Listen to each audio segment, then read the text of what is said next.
My mother always justified the vicious hatred she brought to her mother-in-law as consequence of the years of living together under her own roof, just after she got married. My father adored his mother, and Ma was jealous of her.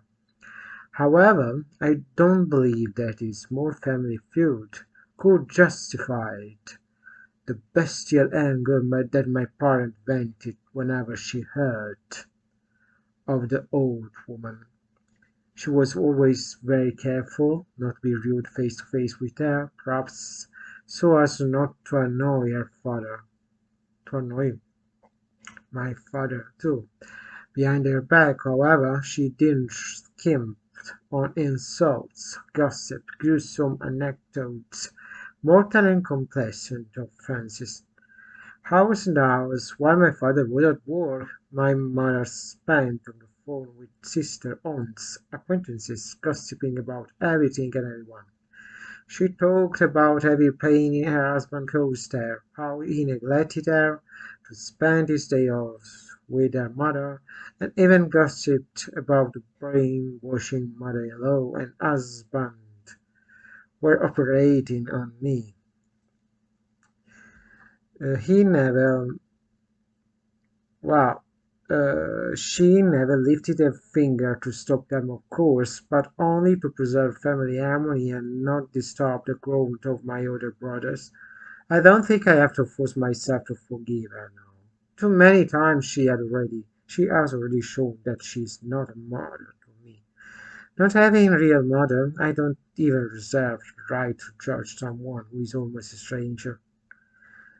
The hatred between daughter-in-law and mother-in-law never seemed so evident on the part of my grandmother, who at least had the delicacy to never let her contempt towards her mother show when I was present.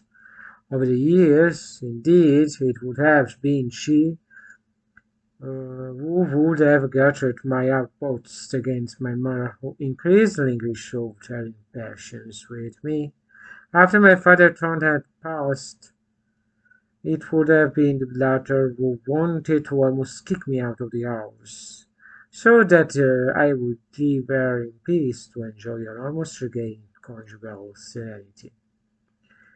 For what it mattered to me now, I knew how to treat my enemies, how to flatter my grandmother against my mother, how to reassure the latter with the fact that grandmother had the decency not to offend her from behind. I tried to get an advantage from everyone, especially economic. My grandmother's pocket money began to be substantial when she got the whim to buy me with money.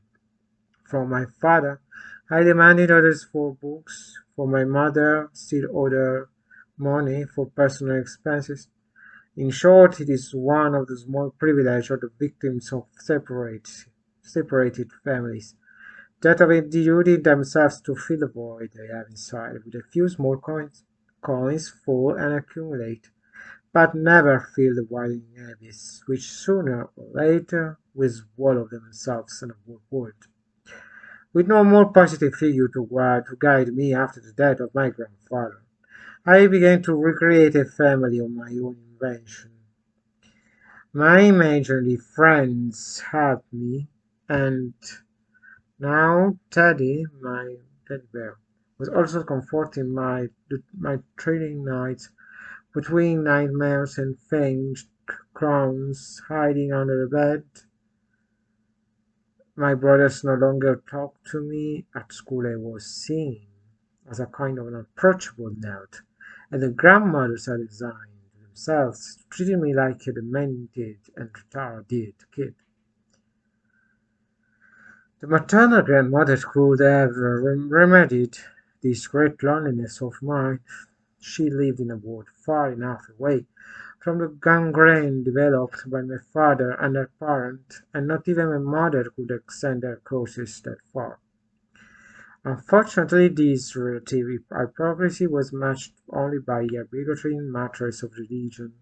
She was certainly happy if every Saturday, accompanied by my mother and my brothers, I went to visit her for a sort of family debt. However, she would never dreamed of taking my defense against mine, or of becoming the confidant of my pains. A slave to gossip, my slander, even more than my own mother, she would not hesitate to spread of my pains to each of her 11 brothers and sisters, all Pompeian peasants. She was also capable of genuine outbursts of affection, just what I never got from my mother, but always very lukewarm and formal. As a mother, she had already given. She had married her 3 daughters. She had got her 3 daughters married, and she already had a son, whom she loved almost more than herself. Everything else came later, including me alone, as one of her 10 grandchildren. A few years after my paternal grandfather died, my maternal grandfather also fell ill with Alzheimer's.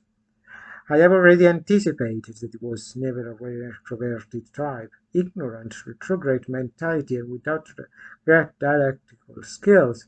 He still had the merit of having always been a hard worker and having discreetly fulfilled his duties as head of the family.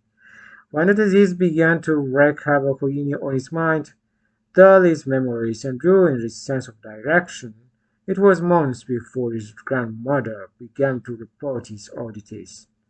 Every Sunday evening, every Saturday evening, when I took my schoolwork to my grandmother and was studying in the living room while all the maternal relatives gathered in a common room, I felt that the attention of all those good, simple peasants gathered round my grandfather. The grandmother would have the tongue stars of looking after her husband in the terrible years that occurred at that stage of the disease. At times the grandfather became violent. It was necessary to sedate him and close the door of the house to prevent him from escaping to wander in distant districts now unknown to him. I lived to set ships rather far. After the end of the high school, I began to dedicate my Saturday to my maternal grandmother. It is true, but only to balance the bulky presence of the other who otherwise would only claim the entire weekend for herself. My mother was flattered, because she was jealous of the time I devoted to her husband's sacred mother, without an adequate number of hours to spend with hers as well. uh, I went on like this, even with this other burden in terms of time and energy, for another 15 years. The grandfather was getting worse and worse, and by now I spent his time always sedated on his deck chair. He watched his time go out with watery dull eyes, smiling slightly satisfied, as if someone had an healthy idea of talking to him.